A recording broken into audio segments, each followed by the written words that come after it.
Everyone, आज मैं कुछ ऐसी इन्फॉर्मेशन आपके लिए लेकर आई हूँ जो आपको शायद नहीं पता है। ये इन्फॉर्मेशन है एटीएम कार्ड के बारे में। आजकल हर पर्सन के पास प्राइवेट बैंक हो या गवर्नमेंट बैंक, हर बैंक में किसी न किसी का अकाउंट होता है। तो ये अकाउंट से रिलेटेड ही आपको ये जो इन्फॉर्मेशन है वो मैं आपको देने वाली हूँ।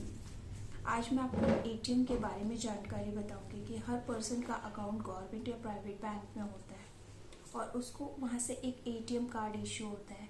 तो ये एटीएम कार्ड से ही हमारी इंफॉर्मेशन जुड़ी हुई है। ओके, मैं आपको बताऊंगी कि अगर आपके पास एटीएम कार्ड है तो आपको एक एक्सीडेंट बीमा प्रोवाइड होता है। ये बैंक के थ्रू ही जब आप किसी बैंक में अपना अकाउंट ओपन करवाते हो तो वहाँ क्या होता है कि जब अकाउंट ओपन करवाते हो तो आपसे इतना एक फॉर्म भरवाया जाता है।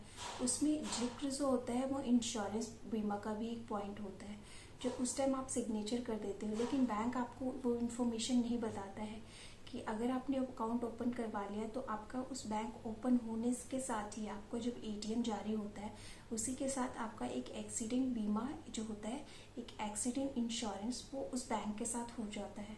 ओके, तो मैं आपको ये पॉइंट बताने वाली हूँ कि ये बीमा आपको कैसे प्रोवाइड होगा और किसको ये बीमा का जो पैसा है वो मिलता है।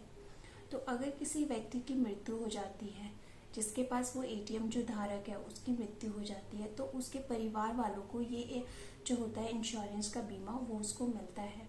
या कोई अपंगता हो जाती है, मीन्स कि कोई उसका एक्सीडेंट हो जाता है, पैर हाथ या कुछ भी, मतलब उसका एक फ्रैक्चर हो जाता है या उसकी मृत्यु हो जाती है, तो वो इस बीमा के लिए बैंक में जाके अप्लाई कर सकता है। ओके, मैं आपको ये भी बताऊंगी कि ये बीमा का कैसे मिलता है।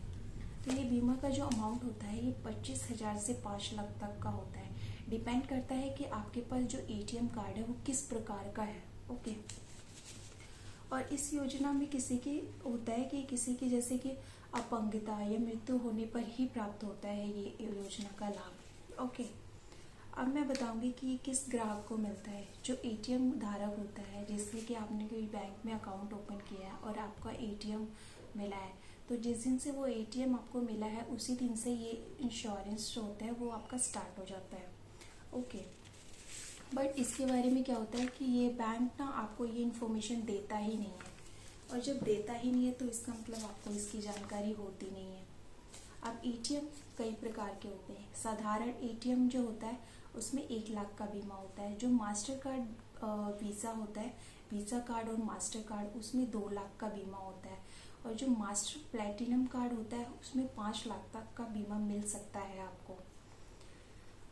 आपको ये भी कंफर्म करूँगी कि इसमें क्या होता है कि जब आप बैंक अकाउंट ओपन कराते हैं तो आप कभी भी जब बैंक ओपन कराते हैं तो आप बैंक से इसकी पूछताछ कीजिए कि मुझे कौन सा एटीएम मिला है और मुझे कितने लाख का बीमा इसमें मिल सकता है अगर कोई दुर्घटना हो जाती है मेरे साथ तो। ठीक है, ये बीमा का जो क्लेम आप कहाँ कर सकते हैं और कैसा प्रोसेस होता है इसका ये भी मैं बताऊंगी कि अगर किसी दुर्घटना में एटीएम धारक की मृत्यु हो जाती है तो मृत्यु से 2 से 5 महीने के अंदर उसके परिवार को उस शाखा में जाके उस एटीएम जो धारक होता है उसकी मृत्यु होने के बाद उस शाखा में जहाँ पर उसका अकाउंट है उस ब्रांच में जाके एक आपको सर्टिफिकेट देना होता है, एप्लीकेशन देना होगा।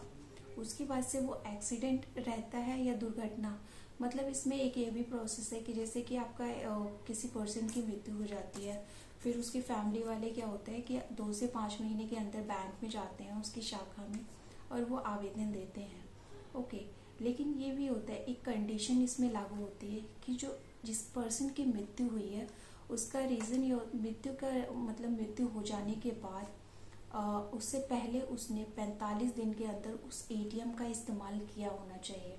ये नहीं कि मृत्यु हो गई पर्सन की और उसने एटीएम का इस्तेमाल मृत्यु से पहले भी नहीं करता था और फिर आप जाके अप्लाई कर रहे हो, तो ऐसे आपको पैसा नहीं मिलेगा। आपको उस पर्सन जिंदा है और उसने 45 दिन मरने से पहले उसका इस्तेमाल करना होना चाहिए। ओके, अब मैं आपको बताऊंगी कि एक से ज़्यादा एटीएम अगर आपके पास है तो ये जो बीमा का पैसा है वो सिर्फ एक एटीएम पे ही मिलेगा। आप ऐसा नहीं कर सकते कि आप हर टाइप के एटीएम के लिए, आपके पास 5 एटीएम है तो आप 5 के लिए अप्लाई कर, नहीं। अगर आपके पास 4 है तो आपको एक पे ही ये बीमा का इंश्योरेंस का लाभ मिल सकता है।